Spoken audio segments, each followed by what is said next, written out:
Assalamualaikum warahmatullahi wabarakatuh. Perkenalkan nama saya Pandu Nugraha dari Prodi Manajemen semester 2. NIM saya 289225013. Saya dari Universitas Pancasakti Kampus D. Yang saya hormati dosen pengampu Bu Hani Ari Rasmani SPD MPD NIDN 0401018013.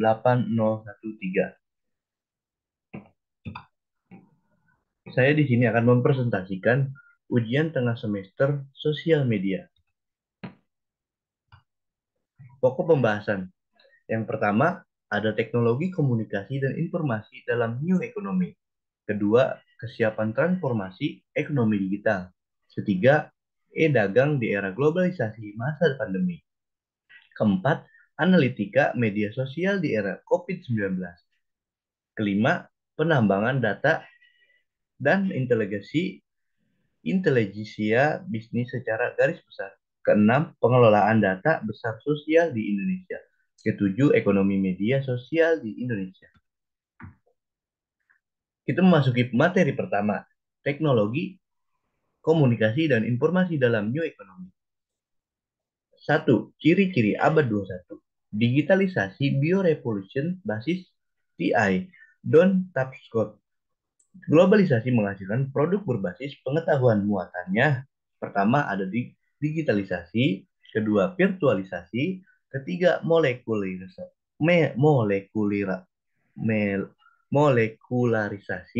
keempat jaringan, kelima industri berbasis inovasi.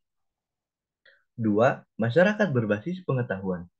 Masyarakat berbasis pengetahuan, knowledge-based society of the 21st century. Don Taskot, ekonomi baru adalah suatu ekonomi pengetahuan dan aset kunci dari setiap perusahaan, organisasi, atau institusi adalah aset intelektual yang dimilikinya. The Washington Post 28/4/2001. Idet natural resources do not power economies. Human resources do. Longman Dictionary. IT as the sense and practice of collection, storing, using, and sending out of information by means of computer system and communication. Alter 1999 is the hardware and software used by information system. Teknologi informasi. Penerapan cara-cara pengumpulan perolehan, pencatatan, pemrosesan, penyimpanan, pendistribusian, penyebaran, penyampaian informasi, baik dalam bentuk angka, huruf, gambar, suara, dengan alat elektronik berdasarkan kombinasi antara perhitungan atau computing dengan komunikasi jarak telekomunikasi. Pertama, paperless. Kedua, administration. Ketiga, electronic mail. Keempat, disket, CD, atau hard disk peeling. Kelima, teleconference. Keenam, desktop publication. Ketujuh, online library. Kedelapan, internet service. Dan yang terakhir kesembilan, e-governance. Kesimpulan dari materi pertama adalah TI adalah alat informasi dan komunikasi termasuk komputer pribadi, aplikasi perangkat lunak komputer, komunikasi berdasar internet dan jaringan serta sarana untuk menyimpan dan mencari temukan kembali informasi Turban 1996. TI merupakan bagian teknis dari sistem informasi yang terdiri dari hardware, software, database satu, erat kaitannya dengan informatika. Dua, merupakan subsistem dari SI yang berbasis komputer informasi sangat esensial dalam kehidupan modern, perorangan, organisasi, lembaga masyarakat, negara, sebagai alat untuk mengerjakan dan meningkatkan pengelolaan agar lebih cepat, efisien, lebih produktif, dan dapat dipercaya. Ketersediaan informasi dalam dunia modern merubah cara berpikir dan kinerja hidup. Informasi dipandang sebagai energi dan alat memberdayakan manusia modern. Kita memasuki materi kedua, yaitu kesiapan transformasi ekonomi digital. Yang pertama, outline. Kondisi ekonomi digital. Selanjutnya, kesiapan Indonesia dalam transisi ekonomi digital. Yang ketiga, dampak revolusi digital terhadap perekonomian. Yang keempat, munculnya oligarki digital. Dan yang terakhir, rekomendasi. Dua, persaingan nilai. Berdasarkan perhitungan pangsa pasar di setiap kategori website atau situs berdasarkan estimasi nilai transaksi, beberapa kategori memiliki struktur pasar yang sangat terkonsentrasi seperti marketplace, logistik, dan payment gateway sehingga diperlukan pengawasan secara di ketiga kategori situs atau website tersebut. Plan for product launch. Pertama ada planning, synerget, cable, e-commerce. Yang kedua marketing, disseminate, transaction metric. Yang ketiga desain. Yang keempat strategi. Yang kelima launch. Transformasi ekonomi digital sebagai isu prioritas presidensi G20 Indonesia tahun 2022. A. Connectivity and post-COVID. Rekonversi, konektivitas, dan pemulihan pasca pandemi. Pembahasan itu, isu konektivitas dan pemulihan pasca pandemi akan diarahkan pada pemerataan akses digital dan digitalisasi yang menyeluruh termasuk pada bagi kelompok rentan. B. Digital digital literasi dan digital talent. Literasi digital dan keterampilan digital. Semua orang dapat memanfaatkan ruang digital secara produktif dan dinamis untuk meningkatkan jumlah sumber daya manusia yang cakap teknologi serta mendorong pertumbuhan nilai-nilai ekonomi baru. C. Cross-border data flow atau data preload with trust, arus data lintas batas negara atau arus bebas data secara terpercaya. Perwujudan arus data lintas batas negara yang aman, produktif, dan berbasis kepercayaan melalui 4 prinsip, yakni lawfulness, fairness, transparency, and reciprocity. Perwujudan tata kelola arus data lalu lintas negara mengalami tantangan tersendiri, mengingat setiap negara memiliki pendekatan yang berbeda dalam mengelola data. Kesimpulan dari materi kedua, penggunaan teknologi digital sebagai penghubung antar wilayah, terutama wilayah 3T, terdepan, tertular, dan tertinggal. Layanan digital yang memperjuangkan kesetaraan dan inklusivitas untuk kelompok rentan, termasuk anak-anak. Pemerintah telah melakukan serangkaian kegiatan yang disebut inklusi digital, yakni upaya mewujudkan kemudahan akses digital melalui jaringan dan layanan internet oleh seluruh kalangan. Penguatan informasi digital untuk mendorong sektor-sektor strategis penggunaan sistem pembayaran digital untuk mendukung integrasi ekonomi keuangan nasional serta menjamin interlink antar teknologi keuangan dengan sistem perbankan. Sehubungan dengan isu arus data lintas batas negara, pemerintah menjadi momentum untuk segera menyelesaikan pembahasan RUU Perlindungan Data Pribadi di tanah air. Adanya regulasi yang komprehensif dalam mengatur sistem perlindungan data di Indonesia merupakan elemen penting untuk memastikan adanya kepercayaan arus data lintas batas negara. Memasuki materi ketiga, e-dagang di era globalisasi pandemi. Pertama, pengertian e-komersi. Menurut Undang-Undang No. 7 Tahun 2014 tentang perdagangan melalui sistem elektronik e-komersi adalah perdagangan yang transaksinya dilakukan melalui serangkaian perangkat dan prosedur elektronik. Teknologi merubah banyak aspek bisnis dan aktivitas pasar. Dalam bisnis perdagangan misalnya, kemajuan teknologi telah melahirkan metode transaksi yang dikenal dengan istilah e-komersi, elektronik e-komersi. E-komersi yang merupakan transaksi jual beli produk, jasa, dan informasi antar mitra bisnis melalui jaringan komputer yaitu internet. E-komersi sudah ada di Indonesia sejak tahun 1996, diawali dengan Dinet yang menjadi perintis transaksi online. Dengan sekitar 33 toko online, Dinet berjualan makanan, aksesoris, produk perkantoran, sampai furnitur. Seiring berjalannya waktu, bermunculan toko online baru dan layanan pembayaran elektronik untuk memudahkan pengguna. Dikutip dari CNN Indonesia tentang perkembangan e-komersi di Indonesia di era global, potensi e-komersi di Indonesia akan terus meningkat pada 2020. Kemudahan membuka lapak di berbagai marketplace akan sangat membantu UMKM untuk menjual produk dan jasa dengan jangkauan konsumen yang lebih jual luas. Jenis-jenis e-komersi.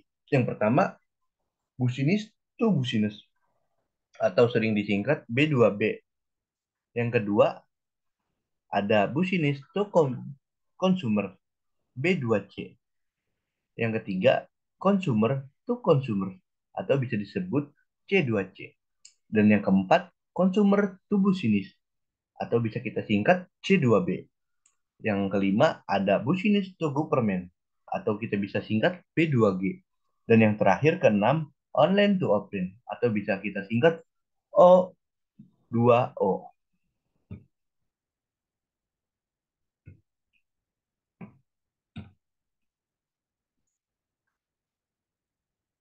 Di sini ada jenis-jenis dan keterangannya. Jenis bisnis itu bisnis atau bisa kita sebut B2B, jenis e-commerce ini terjadi transaksi elektronik yang dilakukan antar perusahaan produsen.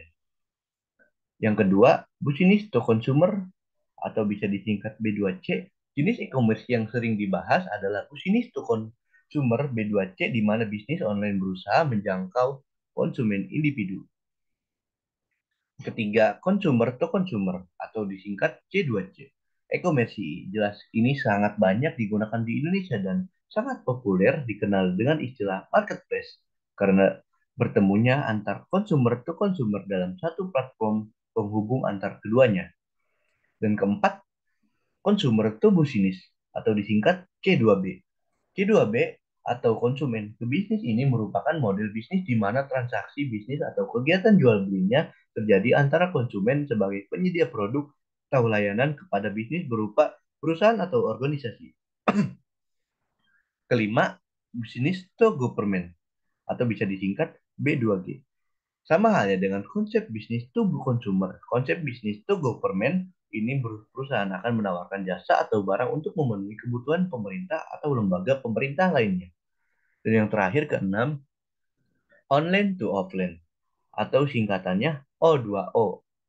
Yang terakhir adalah konsep konversi online to offline. Saat ini konsep ini paling diprioritaskan hampir semua perusahaan karena mengetahui potensi ketika percayaan konsumer semakin tinggi akan memberikan profit dan keuntungan bagi perusahaan.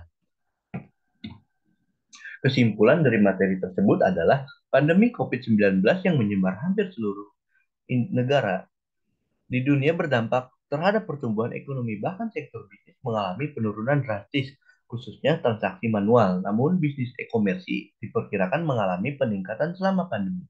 Bisnis e-komersi selama pandemi mengalami peningkatan yang signifikan di dunia. E-komersi di Indonesia meningkat 5 sampai 10 kali lebih kali lipat dengan penambahan pelanggan baru mencapai 51% selama pandemi. Namun terjadi pelambatan dalam proses pengiriman barang akibat pembatasan transportasi selama lockdown. Peningkatan e-komersi selama pandemi berpotensi mempengaruhi peningkatan e-komersi ke depan termasuk setelah pandemi berakhir.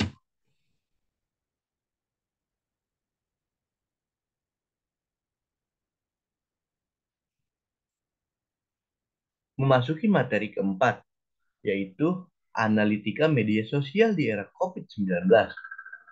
Pengertian analisis media sosial. Analisis media sosial adalah proses pengumpulan data berharga dari saluran media sosial yang Anda gunakan untuk nantinya diidentifikasi dan dibuat menjadi kesimpulan yang dapat ditindaklanjuti. Di sini ada dua dampak, yaitu yang pertama dampak positif. Saya akan menjelaskan dampak positifnya, memudahkan kita untuk berinteraksi dengan banyak orang, memperluas pergaulan, jarak, dan waktu bukan lagi masalah. Lebih mudah dalam mengekspresikan diri, penyebaran informasi dapat berlangsung secara cepat, biaya lebih murah. Dan sini ada sisi dampak negatif. Saya akan menjelaskan sisi dampak negatifnya, yaitu menjauhkan orang-orang yang sudah dekat dan sebaliknya. Interaksi secara tatap muka cenderung menurun, membuat orang-orang menjadi kecanduan terhadap internet, menimbulkan konflik, masalah privasi, rentan terhadap mempengaruhi buruk orang lain. Media sosial di Indonesia pada masa pandemi. Pada masa pandemi COVID-19, media sosial menjadi ruang bagi masyarakat untuk melihat dunia luar. Di tengah gelombang berkegiatan dari rumah, salah satu yang bisa dilakukan tentu saja mengakses media sosial. Pengguna media sosial di Indonesia jika dilihat sejak tahun 2015 terus mengalami kenaikan. Pada Januari 2020, ketika awal pandemi, pengguna aktif media sosial mencapai 160 juta. Kemudian pada Januari 2021 bertambah sebesar 6,25% menjadi 170 juta, serta kemudian bertambah lagi sebesar 12,6% pada Januari 2022 sehingga jumlah menjadi 190 juta. Kenaikan sejalan dengan jumlah pengakses jaringan internet di Indonesia yang juga bertambah. Pada Januari 2020, pengakses internet berjumlah 176 juta, kemudian bertambah menjadi 203 juta pada Januari 2021 dan menjadi 205 juta pada Januari 2022. Keempat, ada manfaat analisis media sosial. Yang pertama, mengidentifikasikan ketertarikan audiens. Misalnya, jenis konten seperti apa yang mereka sukai, topik apa yang paling banyak dibicarakan saat ini, kemudian masalah apa yang mereka miliki, dan harapan apa yang mereka inginkan dari industri Anda. Dengan mengetahui informasi-informasi tersebut, Anda dapat membuat konten menarik yang dapat mendorong keterlibatan audiens Anda. Kedua, mempelajari kompetitor. Lihat apa yang mereka posting, bagaimana reaksi orang-orang terhadap postingan tersebut, dan memperhatikan kampanye apa yang memiliki keterlibatan paling banyak. Tiga, menjadi yang terbaik di industri. Melakukan analisis, media sosial tidak hanya membantu Anda untuk menangani persaingan dari kompetitor, tetapi juga memahami lebih banyak dalam mengenai segmen pasar dan audiens Anda. Kesimpulan dari materi tersebut adalah, dari berbagai pembahasan di atas dapat disimpulkan bahwa pembatasan sosial dan kebijakan beraktivitas dari rumah akibat pandemi COVID-19 telah menyebabkan perubahan pola komunikasi masyarakat menjadi lebih banyak secara virtual atau daring. Dalam situasi tersebut, media sosial kemudian berperan sebagai fasilitator sarana komunikasi bagi masyarakat. Aktivitas komunikasi masyarakat di media sosial kemudian menjadi lebih beragam karena aktivitas yang sebelumnya biasa dilakukan luring, kemudian berpindah menjadi daring.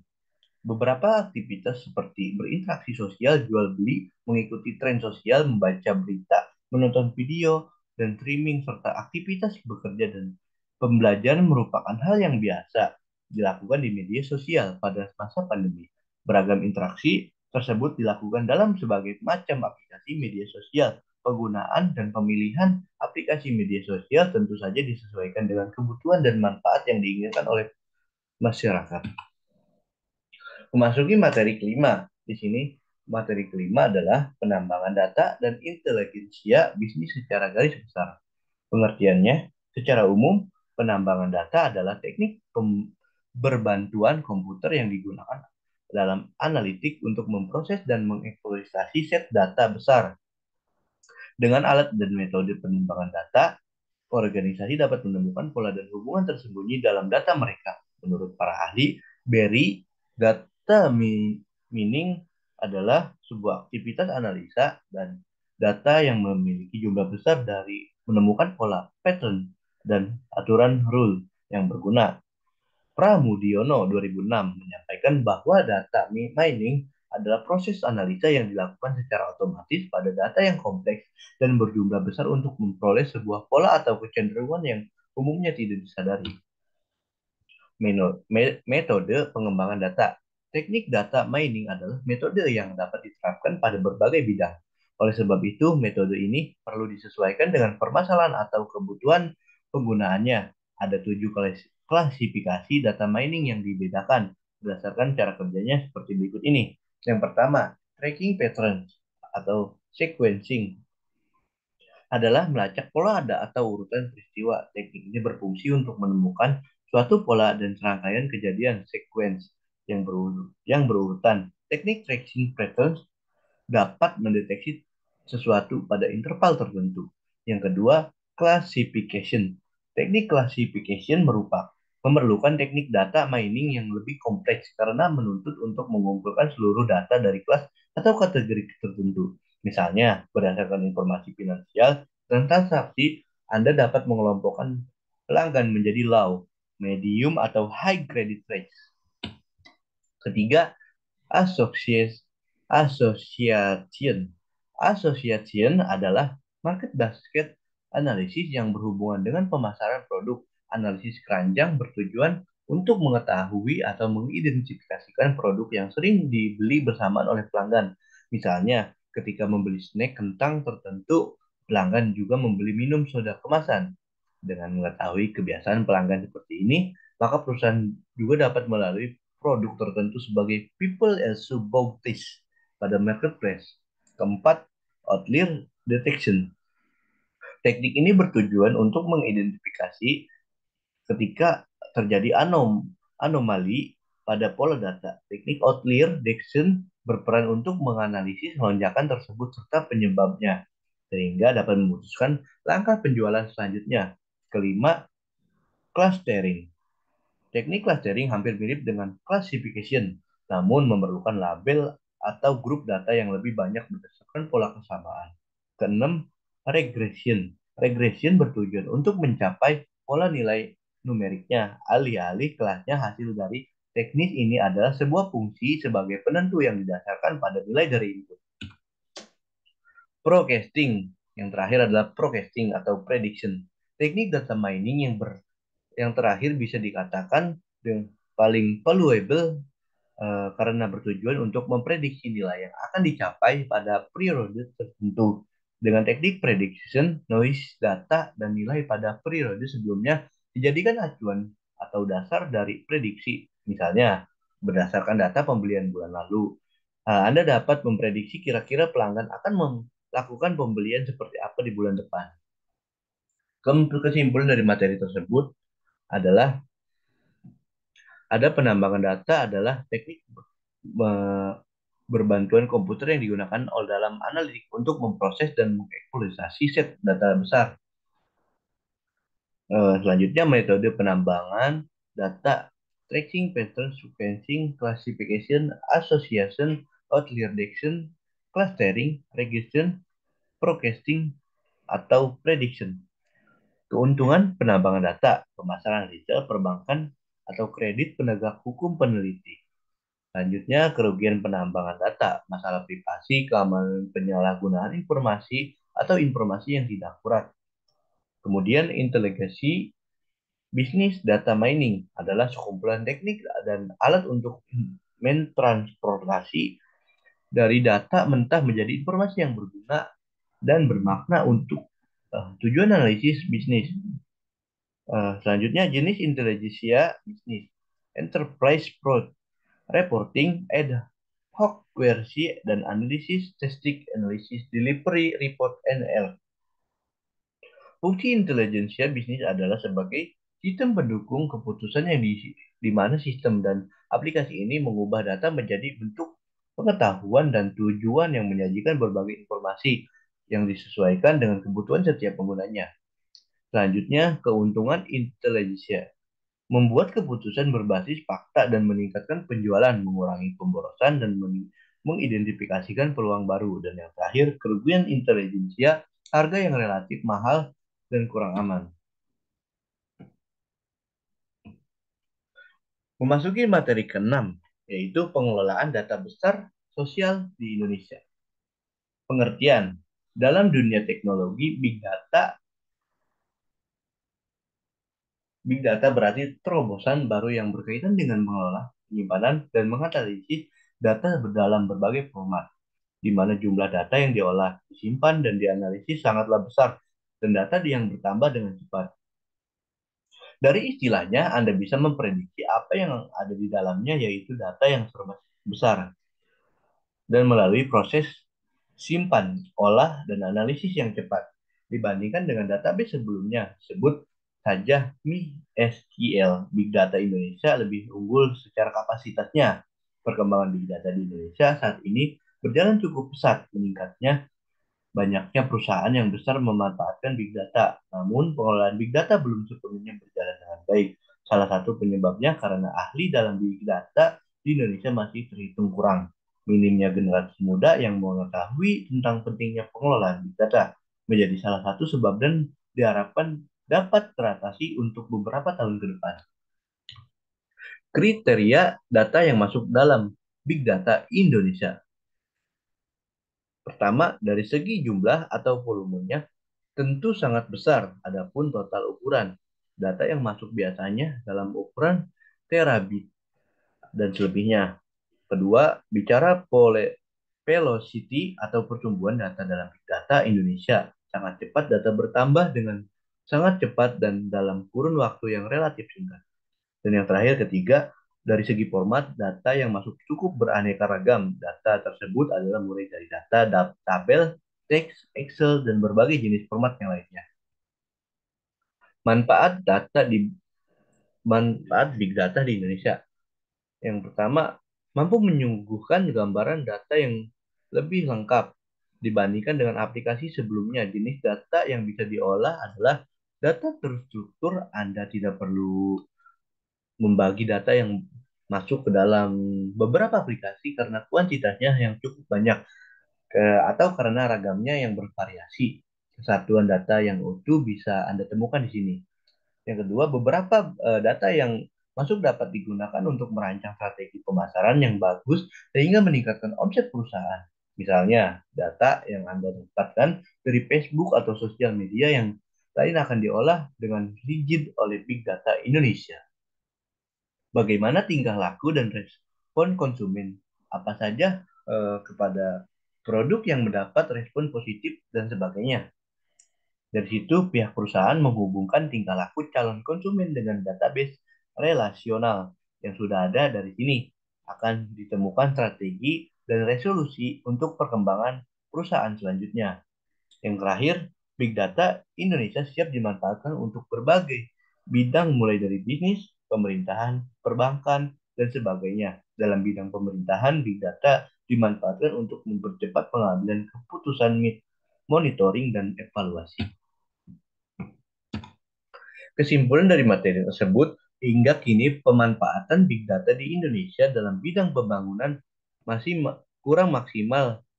Ini dikarenakan kurangnya para ilmuwan yang sanggup mengadopsi kecanggihan teknologi ini sehingga pemanfaatannya di bidang ini terhambat.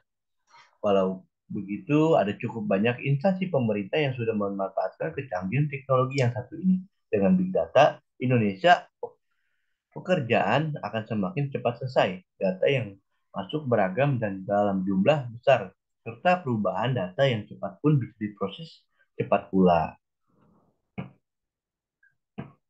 Oke teman-teman, kita memasuki materi yang terakhir. Materi ketujuh, ekonomi media sosial di Indonesia. Pengertian media sosial atau sering juga disebut sebagai sosial media adalah platform digital yang memfasilitasi penggunaannya untuk saling berkomunikasi atau membagi konten berupa tulisan, foto, video, dan merupakan platform digital yang menyediakan fasilitas untuk melakukan aktivitas sosial bagi setiap penggunanya. Media sosial juga merupakan sebuah sarana untuk bersosialisasi satu sama lain dan dilakukan secara daring yang memungkinkan manusia saling berinteraksi tanpa dibatasi ruang dan waktu. Berdasarkan laporan We Are Social, jumlah pengguna aktif media sosial di Indonesia sebanyak 191 juta orang. Pada Januari 2022, jumlah itu telah meningkat 12,35% dibandingkan pada tahun sebelumnya yang sebanyak 170 juta orang. Melihat trennya, jumlah pengguna media sosial di Indonesia terus meningkat setiap tahunnya. Macam-macam sosial media. Yang pertama ada Facebook, ada Messenger, ada WhatsApp, Instagram, Twitter, dan lain-lain. Perkembangan ekonomi melalui media Sosial.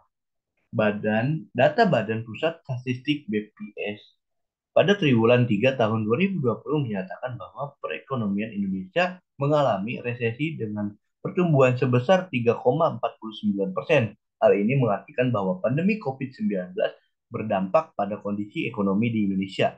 Dalam pelaporan World Economic Forum atau kita bisa singkat WEF menunjukkan bahwa nilai terendah Indonesia terletak pada indikator kemampuan inovasi sebesar 37,7, tepatnya di peringkat ke-74. Hal ini dapat mengganggu salah satu tujuan Sustainable Development Goals, yaitu menjaga kestabilan pertumbuhan ekonomi yang salah satunya bagi negara berkembang seperti Indonesia. Namun survei kedataan Insing Center menyatakan bahwa marketplace membantu bisnis di masa pandemi. Berdasarkan hal tersebut, penelitian ini dilakukan untuk mengetahui hubungan media sosial terhadap inovasi pengembangan bisnis dalam membantu perekonomian di masa pandemi COVID-19 yang diuji dengan analisis statistika, deskripsis, dan uji Wilcoxon.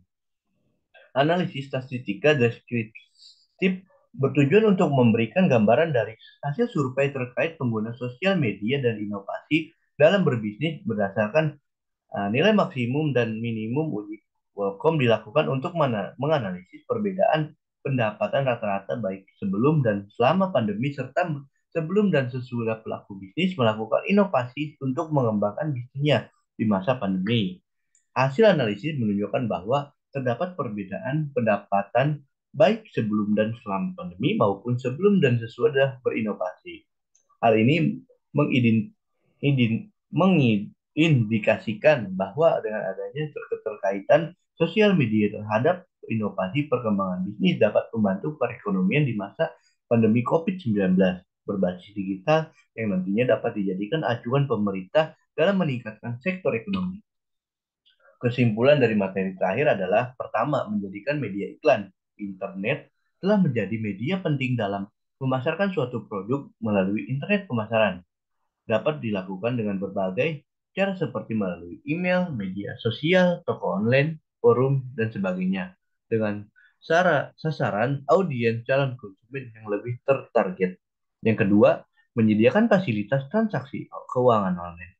Adanya internet kemungkinan kemungkinan dilakukan transaksi keuangan secara online. Anda dapat mentransfer uang, membayar rekening listrik, membuka deposito, dan lain sebagainya melalui internet. Yang ketiga, menyediakan peluang kerja di bidang teknologi informasi. Internet membuka banyak peluang kerja baru di bidang teknologi informasi. Banyak profesi baru yang diperlukan dunia internet, misalnya perancang website, penulis media online, pengelola website, pengelola media sosial, dan lain sebagainya. Dan yang terakhir, empat, meningkatkan peluang usaha secara global lintas negara. Internet memungkinkan transaksi bisnis dilakukan antar negara. Anda dapat menjual barang kepada pembeli dari luar negeri. Anda juga dapat menggunakan jasa konsultan asing secara online melalui internet. Sekian presentasi video ujian setengah semester saya. Pandu Nugraha, mohon maaf bila ada kata salah, baik disengaja maupun tidak sengaja. Kurang lebihnya seperti itu. Terima kasih. Wassalamualaikum warahmatullahi wabarakatuh.